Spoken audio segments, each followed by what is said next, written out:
What's up, guys? Mike, aka Phony here, and you guys had some questions on the last video I did, how to make money, or a rough idea of how to make money, what it's like making money off video games or doing video game content all day for a living. So you guys had lots of questions. I tried to narrow it down into a couple different categories. So I have monetization questions, hardware, software, which is going to be a little bit vague still, and then content. So a lot of questions about different ideas for content and whatnot, like what works, what doesn't work, various things. We'll get there. So first, we'll get started with what about payments, YouTube, etc. This is from user LOL133133. Probably not a name that's going to catch on that people are going to remember. Just let you know right now. What about payments? Will YouTube contact you and give you a proposition to pay? When you have lots of viewers, etc. How does it work? Well, the viewers thing that happens when you put out content. Don't expect to just throw out content, make money. It's gonna take time. Good example of somebody who started the YouTube channel, attached their AdSense account to their YouTube channel, and then got approved and all that. Shizzle actually did this recently. He hooked up his YouTube channel, and he put his AdSense account into it. I can't walk you through how to create an AdSense account. Just go to adsense.google.com, and you should be able to figure out from there. Go there, get your account created, and that email address, which is probably the same Gmail address that you have attached to your YouTube channel, you could go through into your settings and you could attach it that way. There's a process there. You also sometimes it'll notify you. It'll say, "Oh, you can monetize videos. Click here to go through the process." You might have to wait for that. It depends. I think it varies from person to person. Sometimes you go open a fresh account, it'll just be there. If it's attached to like a Gmail account, maybe. I don't know what their algorithm is for figuring this out, but just you have to go through the process of approving your account for monetization first. So that is how that happens. And again, I don't quite remember if they ask you or if it's available right away, but I've heard both. So maybe it just depends on if your Gmail account is attached to like another YouTube channel that already has monetization, then it'd be like a no-brainer for them, you know? Let's see. Next one is from Chronic Gamer. He says, I had a situation where I had to provide the information. Developers of the game have a statement that they won't prevent people from monetizing game footage, but is not specifically stated so in the user agreement, terms of conduct, etc. So how exactly am I supposed to prove this? Any tips?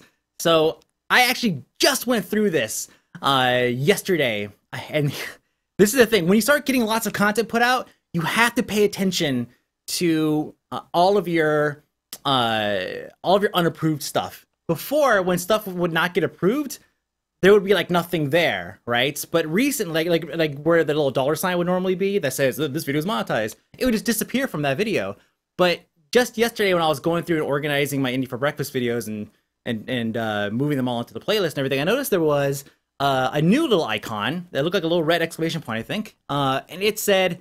You click on it, and for this particular situation, this was a video that was denied a long time ago for monetization, and I was upset about it, but I was like, it was my Ascalon Caverns. As a matter of fact, I'm gonna pull it up here to see how many views it is. Ascalon, aka Mike B. So it was my Ascalon Catacomb, sorry, video. Now, this is where it hurts right here. You ready? I was denied. And I'm used to getting denied even on the follow-up. And here, that video, Ascalon Catacombs video, is 197,000 views. That is a lot of ad revenue that I missed out on. I was upset, but I had lots and lots of content that I was putting out for Guild Wars 2, so I was like, that's fine. You know, sometimes you win some, you lose some. That's the way it is. Which you're gonna go through. Trust me, you're gonna go through that. Yesterday, I saw that little exclamation point, I clicked on it, and it said play NC, which if you Google it, that's NCSoft. For some reason, it was flagged by them. I don't know if it's automated. I have no idea what it was.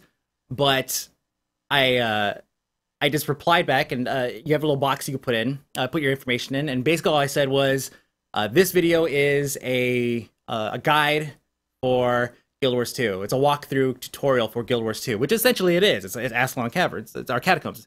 Caverns just keeps popping out. Ascalon Catacombs, so it was essentially a guide the way I put this thing out. It was a very long one, but whatever. So I submitted that, and then you type in your names. Like in good faith, you feel like it's covered under. I put fair use, right? This is covered under fair use because it's a guide. It was very simple, one sentence. That's all I put, and I submitted it. Not even like an hour later, I got an email. Typically, the email says you've been denied. Okay, this one said approved, and I was just like, ugh. I don't know if they. So 197,000 views gone. Right? You have to keep going back and checking that content. And I fought on so many of these, and lost over and over again. I was actually getting worried that one day I'm gonna lose so many that they're gonna be like, "Oh, your account's deleted." But I've done it so many times that I can't imagine they'd ever go back and just say, "Oh, this guy's getting getting we're not approving him on so many different things, so we're gonna go ahead and delete his account." I can't imagine that actually happening. At most, they'll delete the video, and that's pretty much it. I've never had that happen either, even with things that are declined. So, yes, it's a process. You're gonna get denied. You're gonna get approved. If you're just posting video with no commentary, nothing even remotely educational, then you're probably not gonna win that fight. If there's no entertainment value, if there's no educational value, then you're probably not gonna win that fight. I wouldn't even bother trying. I wouldn't. But it's up to you. You could go for it, or you don't have to. I will say, though, that as of late, like I used to get denied on about 25% of my videos that I've uploaded. So I would say about maybe on average 1 indie for breakfast a week. Sometimes it would be like 4 indie for breakfasts a week. And it was just like, oh, it would just drive me nuts because it sucks when you're doing content and they deny it for no reason. They're just like, no, we're not going to approve this. And that's pretty much it. But now I've gotten to the point to where everything I upload is approved. And I've tried different things. I've tried, re-uploading it. I tried rewording what I put inside the little reply thing. I've tried there's all kinds of stupid tricks on YouTube. I've tried like everything. And now I upload it. I wait for it to fully process, right? I don't touch it. I just upload it, leave it alone.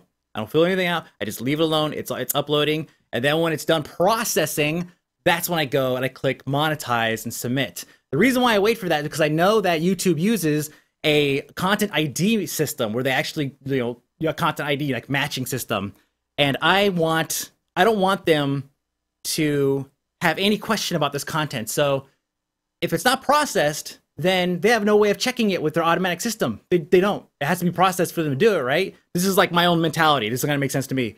So if I wait for it to be processed, then it can be checked. And since I don't use copyrighted material inside of any of my videos in terms of like third-party music or anything like that, I shouldn't have any problems. And lately, I've not had any problems. I can't even tell you the last video that's been denied. And I used to get denied all the time. So it's a process, man. I'm telling you, you have to have patience. And it's hard because you're putting time into it, but you have to keep trying, okay? Trust me, I fully understand how hard it is. So here it is. How do you deal with super extensive monetization of views? This is from Ross134. I have videos that have been in review for a month or so, and the lost revenue from missed views is hurting. Again, I know it hurts. Trust me, I know it hurts. I have 197,000 views, gone. No idea how much money that is. Figure maybe average CPM $5, and then I split that with YouTube. So that's a lot of dollars on one video that's just gone. So trust me, it does take time. Just be patient and just keep trying. So that's it for monetization. Next up, hardware, software. Can you do a video explaining some of the equipment, software you use? What kind of skill set someone need to learn in order to use it, and how much does it cost? So this is from Ragnarcon. There's a lot of questions that are along the same vein. But really, in terms of the skill set that needs to be used, yes, you have to know how to use video editing software. That's just, you have to. I started out doing, I used to film bands, like live bands, like local bands, back in Vegas. I used to work with a ton of local bands back then. And I would cut together like these videos for them, these live videos. The audio, it didn't look amazing. The audio wasn't like fantastic, but it was good. But for a local band, it was amazing. It wasn't their mom in the back filming. I had like 6 cameras all set up all over the place, and I would get a couple of their girlfriends, because their girlfriends are always there to support them. I teach them how to hold a camera, and I would just say, hit the red button, aim, shoot. And I'd take that video home and I'd cut it up. So I learned a lot about video editing through that process. You could do it with whatever you want. Get video game footage, shoot it, practice cutting it up, practice editing, practice moving all this stuff around, watch tutorials, experiment. You can use anything from Sony, Sony Movie Studio, which is like the entry-level Sony Vegas. You could use that. It's basic, but it'll get the job done. You can use Sony Vegas, or you could use Premiere. There's other things out there, but those are like the three that I would recommend to somebody. I use Premiere all the time. I used to use Sony Vegas exclusively. As a matter of fact, all of the greatest Twink video ever videos were done in Vegas. All of the first, a very large chunk of the first BFF reports were done in Vegas. That's why, like, if you watch some of the first ones, you notice how I'm like super white in one shot in one episode. That I'm like, the colors always look messed up. It's because Vegas it's not perfect, especially for like chroma keying and like live host stuff. But it got the job done for like video game footage. Experiment. You have to experiment. You have to learn. Without those skills, what are you really bringing to the table? You have to bring something in terms of quality and production to your videos. That's just a given. You have to do it. You're not going to just record something, have a really crappy sounding microphone, and maybe the game is so loud nobody can hear you, which I made a mistake on the other day, but I recorded it all at the same time in the same file, so I wasn't able to like split it up and change that. That was on my Die Hard Dungeon video, which really sucked. But yeah, anyways, so film it, get the levels right so that your voice is not muddled, buried by the game audio. Make sure you still have some game audio there. Learn how to use the software. You have to have some kind of production in there. You just have to. It's not like recording a webcam, talking to it forever, like I'm doing, and posting it up and I'm making millions. No, you have to put some kind of production value in there. Put a title screen up, put something up. Stay away from Windows Movie Maker. Don't do that to yourself. What do you think? What do you think about people who perhaps aren't very talented in terms of speech acting? So this question, just to summarize it, he's talking about, he says, people who maybe don't feel that they have the character or the ability to talk or to be a personality and all of that stuff. That's totally you. Another one was a question I did have. How much research did you do before getting into the gaming industry as a reviewer personality? And as far as tech knowledge, how much would you say you know? So pushing the tech thing aside for a moment, in terms of like research, in terms of how I present myself, everybody's unique. Everybody's different. I could tell you my background. Sure, why not? One of my first jobs was standing out on the strip in Las Vegas over the summer and getting people into a souvenir shop. That was my job. I was the guy who just said, "Hey, sir, how you doing? I got a brand new souvenir shop right over here. We got 6 t-shirts for $15. You're gonna want to check this out. Come on, where you going? Come on, no, come on. You want to come over here? Check out my shop, man." That was my job for an entire summer. So that helped like break the ice in terms of me approaching random people. That was like my job. So everybody's situation is totally unique, right? Look at maybe some other YouTubers. If you guys know some of these guys, like the Yogscast, find out what they did before they got started. It's different. Everybody pulls their inspiration from different events in their life, different ways that they carry themselves, how they talk. And I think viewers also connect with different types of people. There are people who like Total Biscuit, but they hate me, right? I went to the Orcs Must Die 2 video, and I see comments like that all the time. It's like, oh, that guy Mike's voice is annoying. It's like, oh, okay, that happens. You know, we hear the same thing in reverse. In terms of, I picked Total Biscuit because we have 2 complete polar opposite voices and styles. But that's just the way it is. It's how you present yourself. People will connect with you if you allow them to, if you're engaging, if you present good content. So in terms of your personality fine tuning or whatever you want to call it, that is completely you. Like, you have to pull from whatever, practice, talk, etc. I realized also I kind of flipped that. That was supposed to be in the content section, not the hardware software, but it was kind of bundled in with the tech knowledge thing. So I wanted to knock it out. So the tech knowledge side, know how to do basic stuff about computers, because it's not because you need to know it to play video games. It's because you're going to need to know it when something goes wrong with how you're filming a game. Maybe you have some footage that you need to salvage, right? Stuff like that. When something goes wrong, you need to know how to fix it. Otherwise, if you don't have that knowledge, then when something goes wrong, then that stuff is gone. So you want to know at least something. I can't tell you what to know. I can tell you tricks and stuff that I do. If I have footage that, for example, maybe is corrupted and only playing VLC because VLC will play everything, then you know what I'll do? I'll load up Fraps, I'll open up VLC, and I will Fraps that video back. I'm basically recording the screen back again because that video file is corrupted. What? Plays in VLC? Sure. Hit play on VLC, hit record on Fraps. I just made a copy like that. So stuff like that. You have to be open to how how the technology and the software that you're using works and how you can make it do stuff that maybe it wasn't designed to do. So that is, in terms of like how much I know, enough to make stuff like this happen. And it doesn't take much. It doesn't take much, let me tell you. Someone asked, I'm a person that knows little to nothing about editing software. There you go. That's bundled into the learn how to do some kind of production, learn how to edit, grab video game footage. My greatest twink video ever videos, those helped me develop a bit more coming off of the live band thing. It was like live bands, edit that, game footage, showcasing PvP skills, right? Mostly for entertainment. That helped polish it up a little bit. That evolved into the Ion videos. That was the progression. It was like learn how to edit to music, right? And then it was learn how to edit with video game footage to focus on action. And then it turned into learn how to edit to present action and to get something across. It wasn't about music. Now it was about my voice, how to show things. That's pretty much how the evolution process went. The only really big thing I like to see you stem from this is really a starter kit. Maybe you posted a video like this before and I missed it. Although I like to see a basic idea of apps, gear, and such a decent mic and camera just to start the bare needs. Okay. A webcam obviously helps to start if you're going to do face stuff. One of the biggest things right now, obviously on Twitch, is to have like your little camera in the corner and show your face. I don't really do it because I don't want to get dressed when I play video games.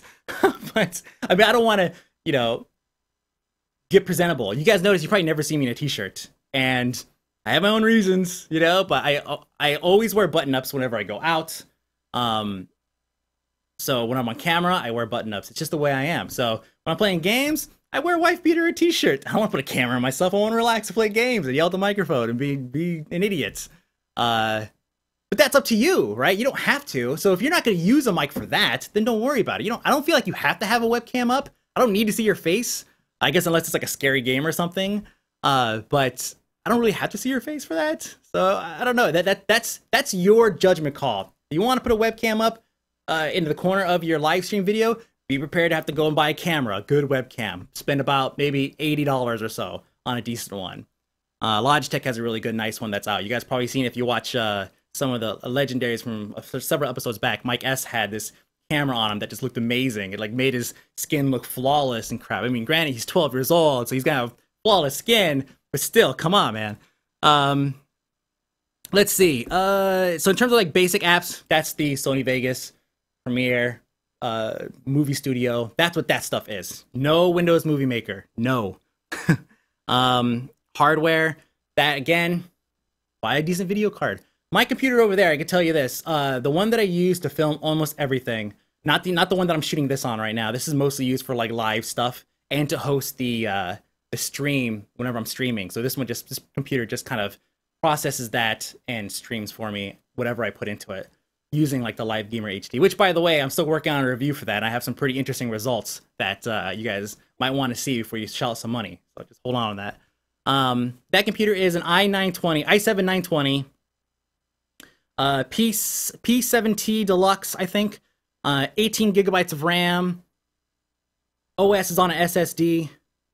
Games are running off of SSD, separate SSDs. I have 2 drives, 2 caviars, black, Western Digital Blacks, in a RAID. So I have, and then a 560 Ti, or T, whatever.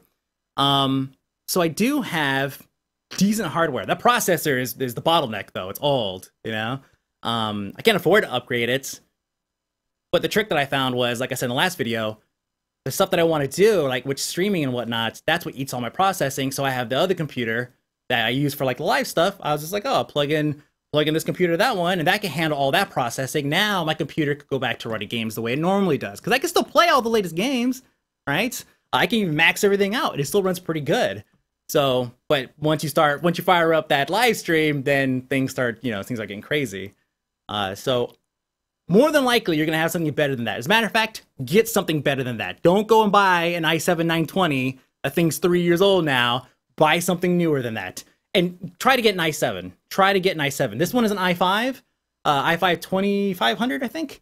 And it is not much faster than that guy over there. It's faster, right? It's noticeable, but it's not much faster. And I bought it, like, I think a year and a half later, or maybe even 2 years after that one. If I was smart, and if I had a couple more dollars, I would have shelled out for an i7. So I could just suggest that. An i7, have a decent amount of RAM. PlanetSide 2, they're gunning for people that have 6 gigabytes of RAM. So maybe get like 12 to throw in there. RAM's pretty cheap.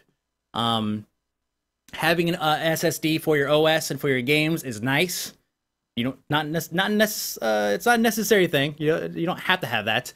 But having a good fast hard drive for your Fraps footage that it's not the same one that the OS or the games are running on is a plus.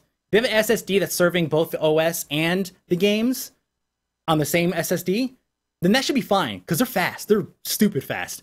And then if you have another drive that's not a green drive, that's not a 5200 RPM drive, right? Or 4800 or whatever other, RPMs they come out with and call them, power green friendly drives. Don't get one of those. Get something that's like 7200 or above. Maybe not above. Get a 7200. That'll be enough to Fraps on, and just keep it separate. Because what'll end up happening is Fraps is now going to be working against your system while you're playing the game and pulling files. You're also trying to write an extreme amount of data to that drive at the same time that it's pulling it off. So free it up a little bit, separate your resources, okay? Play the game off one, record to another, just like that. And they'll make your life a lot easier. When you fire up Fraps, it's going to be almost unnoticeable in most cases. And buy a copy of Fraps. Just buy it. It's $30. Best $30 I've ever spent in my life. I must have bought that thing years and years ago, and free updates for life. So it's amazing. So that's pretty much it for like hardware. Again, I am working on capture card stuff comparison, a video comparing 3 different units, and so far it's going really well. Again, really interesting results. It's taken a lot of time though. It's really hard to get really, really good visual examples, because the difference, albeit it's not noticeable maybe immediately, once you side by side the things that I'm doing, then you're gonna get it and you're gonna see it. So capture card, I'd wait on that a little bit. It also depends on what you plan on doing in terms of streaming and all that. Excuse me for a minute. I had to sippy cup because Sunday likes to knock these off off tables, because she's awesome. Content. Best age to start working towards this. Being a full-time student, it doesn't seem viable. I started doing these when I started doing the BFF report while I was still working full-time. I was working lots of hours full-time. Come home, play a game. A couple hours every night. It was basically, wife would go to sleep, I'd stay up playing video games, right? And that's it. That's the way my process went. I'd record footage. I'd record everything after she went to sleep. And it worked. It totally worked. Now, if you can't, if your wife or significant other requires that you come to bed with them, I can't help you there. I absolutely can't. You need to have the support of the people around you if you want to do this, period. That's it. You have to have the support of the people around you. Otherwise, you're not going to be able to do it. So, and I'm bringing this up because I used to be in that situation where I was, for some reason, required to go to sleep at the same time as the other person, and it was just, no. Sorry if you're in that situation. Maybe talk to your significant other, let them know there's something you want to do, and it's going to require some late nights on your part in the game room playing video games. Sorry, in terms of like what age, I don't think it matters. I honestly don't think it matters. Nobody really knows how old I am, exactly. And it doesn't really matter. Some of you guys might, but the thing is, I don't put it up anywhere because it doesn't matter. There's no reason for me to put it up anywhere. I still feel like I'm younger than I am, which is good. Hopefully you guys get that to that point too. But I'm definitely at the age where if I was 20, I would be like, God, I'm gonna be so old when I get to that age. But don't worry about age, man. If you feel like you have the energy to do it and you have the time and the resources, then do it. Then just do it. Try it. You can do part-time. You don't have to make this a full-time gig. You can make money on the side doing it if you have that kind of time. Again, still content. Mike, M-Y-K-E. That's funny. How important is it to actually talk while streaming? I've set up a camera over my monitors and turn off the mic to enjoy the music on speakers because I find headphones uncomfortable using them for hours, but people keeps coming and going almost instantly. So this is from RayMix1. So basically what he's saying is that he has a camera on him, and he's playing a game, and he's listening to music. He's not really talking. The reason why people are coming and going is because you're not providing them with anything. His next question actually ties into this one. He says, are there any interest in creativity in the gaming community? I'm streaming 3D modeling and Photoshop over Twitch, but I'm having truly a hard time attracting equally minded people. Should I explain stuff? Yes. You definitely want to explain stuff. What you're doing is basically like a live tutorial. Even though for you, you're just working, if you're explaining stuff, talking your way through things, people will stop and they'll stay and they'll listen if they're interested in that subject. I can't speak to 3D modeling, right? Specifically.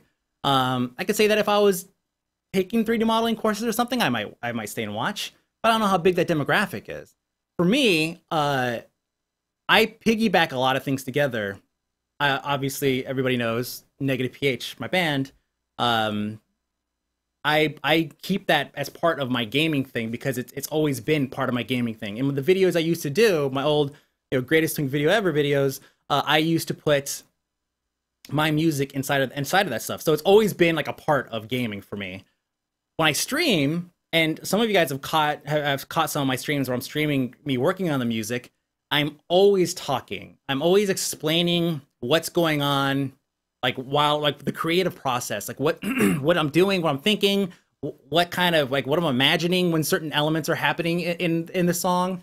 And granted, I don't have 400, 500 people watching me work on music, but it'll be between 100 and 200. So let's say if I stream normally like a game, I'll get about like 300 something, and then as the night progresses, more and more will show up to like 500. I know it's not a lot, it's not a ton, but it's not bad. It's from what I've seen from the average person starting up on streaming, especially since I don't stream that much.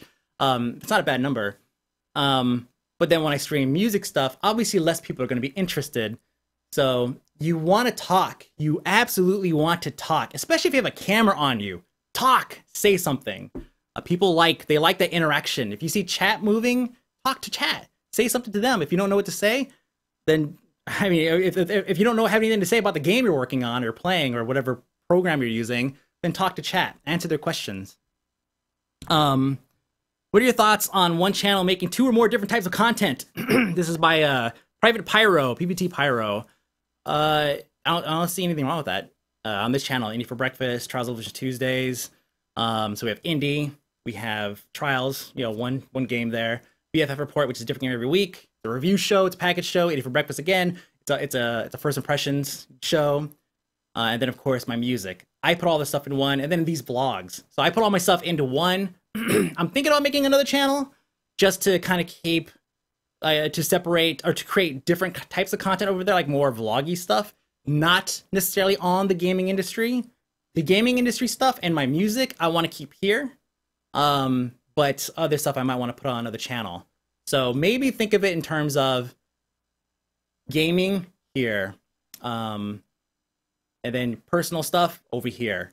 That's up to you. If you're just getting started, you don't have like a ton of subs, then maybe put everything in one, because people will want to watch those other videos, like maybe the vlogs or something that are a bit more personal. They might want to watch those, get an idea of who this person is that they're interested in and that they're sub to. Another great example again, Total Biscuit. Total Biscuit has more than one channel. One of them is more dedicated to the StarCraft scene, right? So the SC2 scene. So he kept that separate. That makes sense. It's gotten so big it's too big to be meshed in with everything else, so it's now a separate channel. And his primary channel is for all of his other video game stuff that he does, which is smart. That when you get to that point, branch off and split up, right? Whatever that point is, you'll know it when you get there. You will absolutely know it when you get there.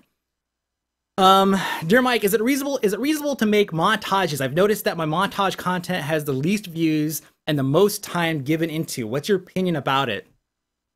All right. This is hard because people do like montages if you're really good, right? But you have to be like really, really good in order to make a montage that everyone's gonna want to watch. That montages are tough. I make montages, but they're cuts from the stream, and you'll hardly ever see. I will almost never. I may one day, who knows? But I will almost never put out like, here's just a whole bunch of kill shots, whatever. It's hardly ever like an EP video. It's mostly a mix of maybe some cool kills, but also some hilariousness. We're idiots. I'm hanging out with Shizzle and Lore, and when the three of us together, we're all just complete idiots. It's more of a combination of that. So that is like entertainment. It's an entertainment package. Comedy night. There you go. There's a great example, right? That was a montage in the sense that it was a live stream that I cut down into one. If you're talking about a montage, it's like a series of maybe Modern Warfare just comes to mind. If you're talking about a montage where it's just a whole bunch of kills, you getting killing sprees and all this stuff, and pentakill, right? If you're into that kind of thing, if that's what you want to do, go ahead and do it. But just know that unless you're like doing amazing stuff, and you have to be humble about it. You have to step back and look and say, was that really amazing? Or can I add some other kind of content to it and to make it, to flesh it out a little bit more, to give it more character? You have to make that judgment call, because I've seen lots of montages, crappy music on them, and I'm sure everybody that's watching this has seen one of those where it's just like, why did I even watch this? It's like 5 minutes of 400 different kills. None of them were that amazing. So you have to be able to critique yourself and to know that, hey, maybe what I did is good, but it wasn't over the top good. Here's a really good example. I posted a video yesterday and I took it down. Me and Shizzle were talking some smack about flying in PS2, and I was like, yeah, we're gonna have like a stunt show or something with galaxies. And so after we had that exchange, I was like, I wonder what I can do in a galaxy. So I got into PlayStation or a PlanetSide 2, and I flew up in the air and I flipped it upside down. I was able to fly it around for like 6-7 minutes upside down, pretty well. It was hard. It's really hard to get used to the controls that are they're reversed and whatnot. But there's a lot of other people that are doing the same thing, and we're all kind of like flying around, whatever. Anyways, there was a lot of like dead space, but it was like building up to the end where it was like, here's another galaxy coming, and I was able to basically fly into it, and it was just the mess was just hilarious. I posted it because it was exciting and it was funny, but after I posted it, I was like, you know what? I feel like I could take that footage and put it into other footage that I have and make a package, a montage that is a bit more accessible. There's not a lot of dead space, and it's more action, just more content. Right? There's more stuff there, more meat. And so that's why I removed that video. Should I have caught that before I uploaded it? Sure, but at least I took it down. I feel better that I took it down because now I can use that footage somewhere else. So be able to critique yourself harshly to know that maybe what this is, maybe I'm just excited about it because it was funny to me because I was in the moment. But somebody else who maybe wasn't, they're going to be like, oh yeah, you killed somebody. Okay. Right? So self-critique is really important. Do you think it's possible to make content in 2 languages? I've been trying to do English and Japanese, but add to your list of post-production work, extra work, subtitling, and remaking the vids in a separate language, etc., and the workload grows even more. You're right. It almost doubles. Plus, I'm always afraid that I may be alienating viewers, as sometimes with stuff like Let's Play, it's too much work to do subtitles. This is from Okami Champlu. I had a couple questions. This is why this is in here. I had a few questions that was about the having focus on different languages. I think the problem is, and some of you guys have mentioned it last time when I said, did you guys watched an ad? Thank you very much in my last video. Some people were like, oh, I didn't get an ad.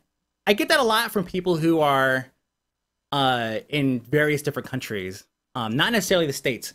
Now, whenever YouTube goes out, and Twitch, same thing, when they go out and they sell ad space or inventory, they don't always fill it up. So if they don't always fill up all the inventory for every country, region, whatever, then there's going to be a region out there that's not going to get ads. And that's just the way it is. Like if Toyota comes along and they're like, hey, we want to sell us Toyota through ads that's going to play at the beginning of your videos. What can you get us with? And we're like, oh, okay, sure. Well, we can make a deal for the US, Canada, Europe for X amount of dollars. Okay, cool. And then they fill that up. Somebody else comes along and they get that. Maybe like they add a couple other countries or something in the mix. But then you're going to have these gaps where there's certain regions that are not going to have a video to be played, like an ad somewhere. I want to say that if you're gunning for a country that doesn't have a lot of fill, like a lot of, like the inventory is not filled all the time. And you'll know this. If you're in that country right now and you go to YouTube channels and you go to channel after channel after channel and you don't see ads or you hardly see ads, then you know that if you make a video that is aimed at people in that country, they're going to have the same experience that you are. So as far as doing bilingual content, it's up to you, but I will tell you that you have to know if people in that in that vicinity, in that region, are even going to see the ads. That is, obviously they'll see the video, but if they're even going to see the ads. So just be wary of that before you decide to go down that route. Obviously YouTube is predominantly English, but some people you have success use, in Spanish or whatever. I'm sure there's plenty of other languages that you could get that you might be able to get some pickup on. But totally up to you. I'm just filling you in on how the inventory system works with ad sales. And the last question is, and this one seems like it's more of like a toot my own horn thing, but it says, does it annoy you that your videos are extremely high quality and you don't have as many subscribers as you deserve? This is from Shawnee P88. So the reason why I put this in here, I mean, does it annoy me that I don't have as many subscribers as I deserve? No, because I'm still working on that. I'm still building it up. I feel like 24,000 something or whatever. I feel like that's a lot. That's a lot, man. Like when you picture it, like you think, if I was standing in front of 25,000 people, besides pooping my pants, what else would I be thinking? Like, what is it? Like, if you think about it in terms of like in a reality situation where it's like, what does it look like having 25,000 people in front of you? That's a lot of people. So I'm happy that I'm where I'm at. I also know that I'm continually adding more every single day. So I'm okay with where I'm at now. But if you have a YouTuber that you're following that maybe is not getting as many subscribers or doesn't get as many views as you feel they deserve, it's up to you to help make that happen. They can only do so much. I've already talked about using social networks and cross-promoting and going on podcasts and all that stuff. But that's just that person doing it. You guys, there's 25,000 of you. For other people, there's probably less. I follow people who I think are hilarious, right? And they only have like maybe 1,000 subscribers or 500 subscribers. Shizzle comes to mind, right? Lore should have more, right? So there's people out there that I feel like they should have more. So whose job is it to help them out? It's the fans. Like if they like the content, they will share it. So it's up to you guys to help make it go further. Obviously, Lore is promoting his stuff on tap. Shizzle makes hilarious DayZ videos all the time. He always has DayZ content coming out. Takes time to build it up. And so I'm patient. I know that it's going forward. As long as it's not going backwards, I'm okay and I'm happy. I'm very happy with where I'm at. And I mean, you guys are the ones that have got me here so far. And I'm still going to keep going and try to get, obviously more. The more, the better. But no, I appreciate everything you guys have done for me. But I'm very happy with where I'm at and where I'm going. I'm not going down, I'm going up. And so I'm totally cool with that. All right, so, oh, you know what? There was one last thing. And this one was supposed to be up a little higher. I forgot to move this up my list.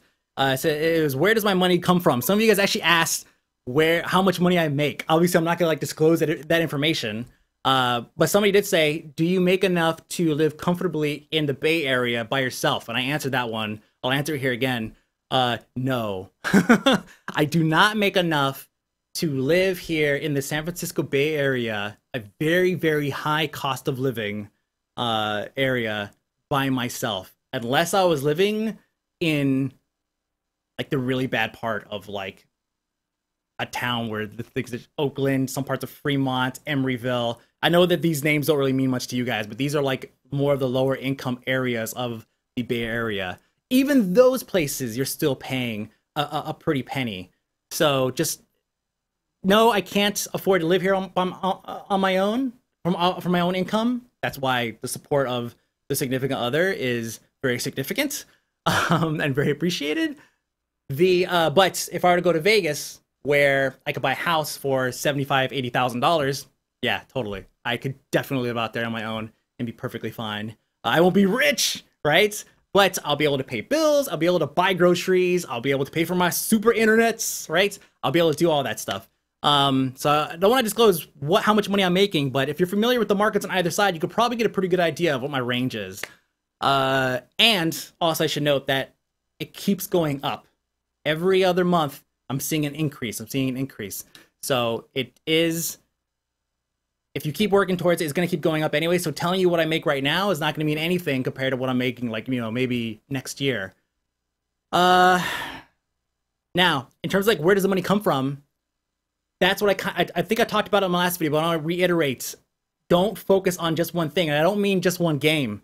I mean, don't focus on just trying to get earnings from one place. Now, really quick, it's not obviously not all about making money. It's about making money when that's what you want to do for a living, of course, right? But you have to enjoy what you do.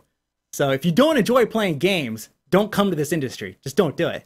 I just want to put that out there because you shouldn't come to this industry thinking you're going to be rich. You're not. You're going to be struggling. It's going to be hard work. I'm sweating right here just talking. And the AC is clearly not on high enough. It's hard work.